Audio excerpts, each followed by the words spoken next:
एक समकोण त्रिभुज की ऊंचाई उसके आधार से 7 सेंटीमीटर कम है।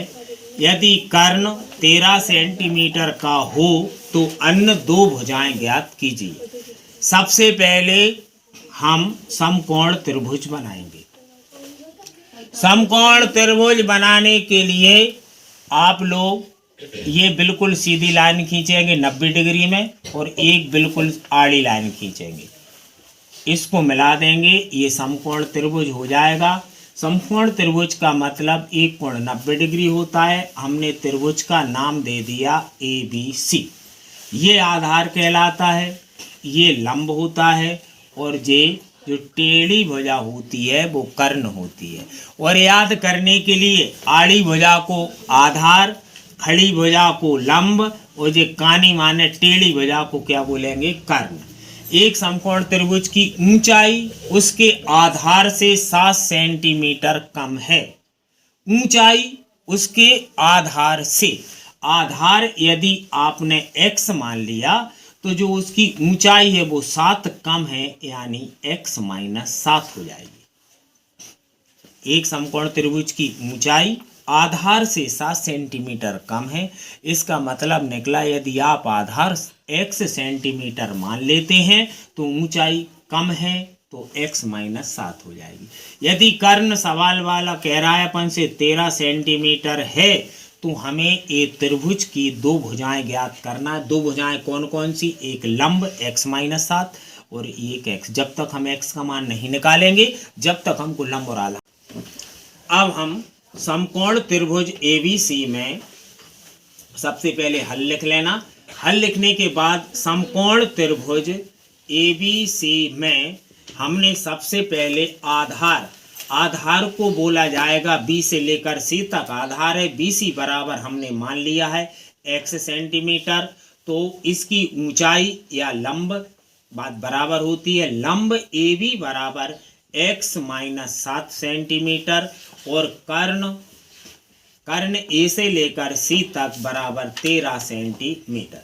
समकोण त्रिभुज ABC में हम लगाएंगे पाइथागोरस प्रमेय। ABC में पाइथागोरस प्रमेय, और पाइथागोरस प्रमेय सब बच्चों को याद है। वो होता है सबसे पहले कर्ण आता है, कर्ण का स्क्वायर प्लस नहीं बराबर लंब का स्क्वायर प्लस आधार का स्क्वायर।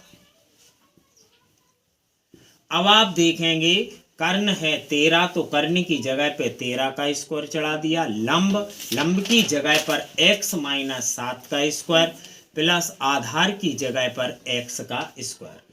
13 का स्क्वायर 13 का गुणा 13 में करेंगे 169 बराबर x - 7 को यदि किसी बच्चों को सूत्र याद है सूत्र से कर लो, यदि नहीं है तो x - 7 दो बार लिखकर गुणा कर लो प्लस x का स्क्वायर। 169 बराबर x का गुणा x में हुआ x स्क्वायर, x का -7 में -7x, -7 का x में -7x, माइनस का गुणा प्लस 7 का 7 में 7 7 49 plus x square.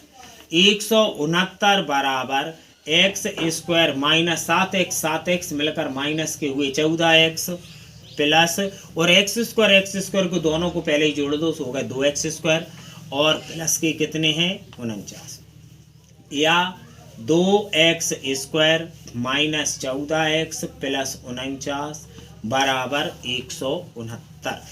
2x square minus के 14x प्लस के 49, 169 जा साइड आए माइनस के हो गए 169 बराबर 0। 2x स्क्वायर -14x 169 में से 49 घटाएंगे, 9 में से 9 गए 0, 6 में से 4 गए 2, 120 वो भी माइनस के बराबर 0। 2 का भाग दोनों पक्षों में जा रहा है, इसलिए हम 2 का भाग दोनों पक्षों में देने पर, जब 2 का भाग देंगे तो यहाँ आ जाएगा x स्क्वायर। 2 का भाग देंगे 2 सत्ते 14 7x, 2 का भाग देंगे 2 6 12 60 आ जाएंगे बराबर 2 का भाग 0 में दिया तो आ जाएगी 0। अब आगे क्या करना है, गुणा में आने चाहिए 60 घटाने पर 7 ऐसी दो संख्याएं चुनते हैं। 12 का गुणा यदि 5 में करें 12 पंचे 60 और 12 में से 5 घटाएंगे तो बच जाएंगे 7। इसलिए हम 7 की जगह पर लिखेंगे 12 माइनस 7 इंटू एक्स माइनस 60 बराबर 0। अब x 12 माइनस 5, 12 में से 5 घटाएंगे तो 7, 12 माइनस 7 गलत हो गया था, 12 माइनस 5। अब आगे एक्स स्क्वायर माइनस 12 का गुणा x में करेंगे 12x और माइनस माइनस हुआ प्लस और 5 का गुणा करेंगे x में 5x माइनस के 60 बराबर 0। दोनों में से x कॉमन ले लिया, x माइनस 12 बचेंगे, प्लस के 5 कॉमन ले लिए तो यहाँ भी x तो 5 का भाग 60 में देंगे तो माइनस 12 बचेंगे बराबर 0। दोनों में x माइनस 12 है, x माइनस 12 फिर कॉमन ले लिया, शेष बचा x प्लस 5 बराबर 0। जब x माइनस 12 लेते हैं तो x माइनस 12 बराबर 0, 12 उस साइड गए प्लस के हो गए। जब x प्लस 5 बराबर 0, 5 उस तरफ गए माइनस के हो गए। कभी भी त्रिभुज की भुजाएं ऋणात्मक नहीं होती, इसलिए x बराबर माइनस 5 को अस्वीकार करते हैं। अब जब माइनस 5 को अस्वीकार कर दिया तो x बराबर हमने ले लिया कितना 12। अब त्रिभुज का आधार BC बराबर हमने x सेंटीमीटर माना था, सो आ गया 12 सेंटीमीटर। और हमने लंब या ऊंचाई हमने AB बराबर मानी है x माइनस 7, 12 में से 7 घटा देंगे तो आ जाएगी 5। हमने माना है x माइनस 7, x का माना गया 12, 12 में से घटा देंगे 7 तो बच गया 5 सेंटीमीटर आंसर। कक्षा 10 के लिए महत्वपूर्ण क्वेश्चन, सिद्ध कीजिए कि √5 एक परिमेय संख्या है। तो हम सबसे पहले अपरिमेय संख्या की जगह मान लेते हैं, माना कि √5 एक परिमेय संख्या है। परिमेय संख्या p/q के रूप में होती है, तो हमने p/q बराबर मान लिया √5 बटे नीचे 1 लगा दिया।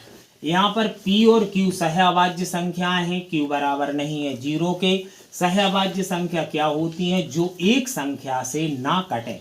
यदि एक संख्या से दोनों संख्याएं कट जाती हैं तो वो सहअभाज्य नहीं कहलाएंगे। अब हमने त्रियक गुणा किया, p एकम p बराबर q का गुणा √5 में किया, q √5। अब ये √5 हटाने के लिए दोनों पक्षों का वर्ग करने पर, दोनों पक्षों का जब वर्ग करेंगे तो p का स्क्वायर हो जाएगा, यहाँ पर q √5 का स्क्वायर हो जाएगा। p का स्क्वायर √5 का गुणा √5 में करेंगे तो √25 आएंगे, लेकिन 25 का वर्गमूल 5, इसलिए √5 का गुणा √5 में किया 5q स्क्वायर। अब 5q स्क्वायर इस साइड ले आए, p स्क्वायर उस साइड ले आए। अब q स्क्वायर बराबर p स्क्वायर के बटे नीचे 5, इसका नाम दे दिया समीकरण नंबर फर्स्ट। इससे क्या मतलब निकला कि 5 से p स्क्वायर विभाज्य है, या p स्क्वायर 5 से विभाज्य है। जब p स्क्वायर 5 से विभाज्य होती है तो p भी 5 से विभाजित होगी। अब हमने p को हटाना है, इसलिए क्योंकि p का तो हमको पता चल चुका है कि p 5 से विभाज्य हो गई। अब q का पता चलाना है। q का पता कब चलेगा? जब p का मान हम 5r मानेंगे। अब यदि यहाँ पर √3 आता है सवाल में तो यहाँ पर p बराबर 3r माना जाएगा। यदि √2 आता है तो p बराबर 2r माना जाएगा। तो p बराबर 5r मान लिया। p का मान समीकरण फर्स्ट में रखने पर समीकरण फर्स्ट है q स्क्वायर बराबर p स्क्वायर बटे 5। q स्क्वायर बराबर p स्क्वायर की जगह पर लिख दिया 5r का स्क्वायर बटे 5। q स्क्वायर बराबर 5 का गुणा 5 में किया 25 बटे 5, 5 से 25 को काटा 25, तो q स्क्वायर बराबर आ गया 5r स्क्वायर। या कर लेंगे 5r² बराबर q², यहाँ पर r² बराबर q² के बटे नीचे आ गए 5, समीकरण नंबर रख दिया हमने सेकंड। अब यहाँ से क्या निष्कर्ष निकला कि q² के बटे जब 5 आ गए तो इसका मतलब निकला कि 5 से q² विभाज्य हो जाएगी। जब स्क्वायर वाली संख्या 5 से विभाज्य है तो q भी 5 से विभाजित होगी।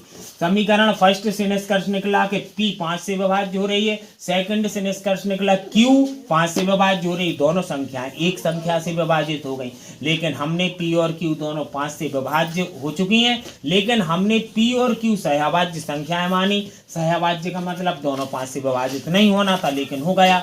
तो हमारी कल्पना से विपरीत हो गया, उल्टा हो गया। हम इसलिए हमने √5 एक परमेय संख्या मानी है, ये भी कल्पना के विपरीत हो गई। तो कल्पना के जब विपरीत करेंगे तो √5 एक परमेय संख्या की जगह हम लिख देंगे, अतः √5 एक अपरिमेय संख्या होगी।